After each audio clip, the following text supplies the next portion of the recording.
After my first Raider review, I had people asking me about a few different discs, but one of the common ones was Destroyer. So here's Paul Macbeth Destroyer, a broken and Avery Jenkins Destroyer, and after some bad camera work, the GL Ballista Pro, the Ballista Pro in general, was one people asked a lot about. So quick look at the rim comparisons. The Destroyer is a 2.2 centimeter rim, so the Raider is going to be a little bit wider. See just a little bit more nose on it. And the Ballista Pro is actually the widest of the three at 2.4 centimeters and a very sharp nose disc. So we're going to start with the Ballista Pro. Going out to the field, what you're going to see a lot in these is I'm going to end up most of the time throwing the Raider just a little bit wider.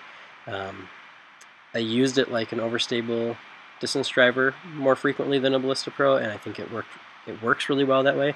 The Ballista Pro is really good at holding lines. Now I will say this is my first time throwing these GL Ballista Pros, and I'd heard a lot of good things about them from people like J-Ray at Dynamic Discs. These things just crush. They are just as long as the Optos that I tested last year. Here you can see me just putting it up on that big hyzer line. It holds it the entire way.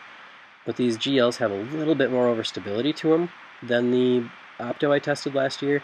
So I'm being able to throw really hard hyzer lines or really straight lines, and they're holding that beautiful straight path for the entire flight before fading. Here you saw that GL Ballista Pro just goes dead straight.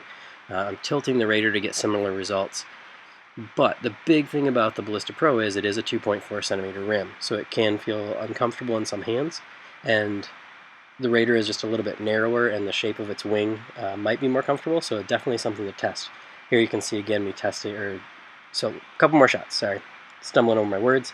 Here's a Raider tipped up, holds on that outside line before fading. The Ballista Pro is a little bit straighter line.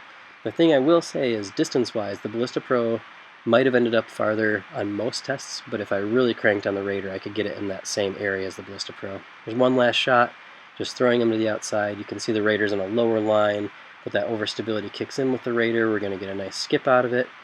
Ballista Pro is a little bit higher, so it's going to come down. Those ended up right next to each other. Let's move on to the Jenkins Destroyer now. On this first throw, this is like a 70-ish% power throw. Just start warming up. Both discs just thrown slightly to the right.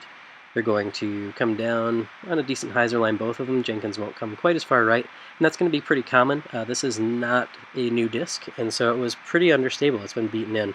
I should have realized from the stamp just how understable it was going to be, and I'm not saying it's super understable, but compared to a brand new Destroyer, it had a lot of turn to it. This harder throw, you can actually see it up in the trees, turn over a little bit, whereas the Raider holds the hyzer, and that's why I didn't go as far left. Here you can see me throwing the Raider on a hard turn, and it starts out more right, but it corrects and it's going to end up left of center, whereas the Destroyer is actually going to turn and end up right of center. Again, this is function of stability, level of wear on the disc.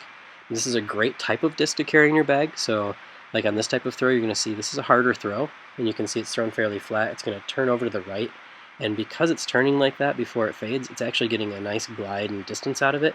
I love to have a disc like this in my bag for my normal driver. I can't wait until I have a Raider that's broken in like that, so I don't have to force it over like I did in that last shot. So let's move on to the Paul Macbeth Destroyer. That Jenkins Destroyer was obviously a little bit too understable, and the Paul Macbeth Destroyer is overstable. I'd heard a lot of good things about this run of Destroyers, and I can see why people like them, but they are definitely more overstable than the Raider. It's not really a close comparison. If you watched my first Raider review, I compared it to the Opto recoil for a couple of shots, and I talked about how I eliminated the Opto recoil because it was just too overstable for comparison purposes. That's why I used the SE recoil. And the Paul Macbeth Destroyer here is very similar. Actually, I'd love to see it stacked up against the Opto recoil. I might go out and do that video next. Here, I really turned over the Destroyer hard, and you can see that really good right drift, right of center, before the hard fade comes in, and the disc covered a lot of distance. It's just not quite as fast as the Raider, and because it was more overstable, it wasn't getting to the same distances either. So that's not me saying bad things about the Destroyer. In fact, just the opposite. I think this is a very reliable disc. I can see why people love it.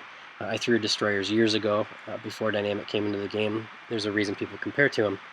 But in this instance, I think someone else online had posted that they thought the Raider was closer to a Ricky Wysocki run of Destroyer, and I think that probably would have been a better comparison as well. I've heard they're a little bit straighter.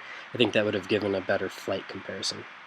So, Paul Macbeth Destroyer, very overstable. Avery Jenkins Destroyer, very beaten in and understable. So not the greatest comparisons, but Raider versus Ballista Pro and Destroyer, a lot of fun. All three drivers are great discs to throw. Get your hands on them, give them a shot. If you found this review helpful or informative, please feel free to like it, share it, or even subscribe to the channel. And as always, thanks for watching. Be watching for blooper scenes coming soon.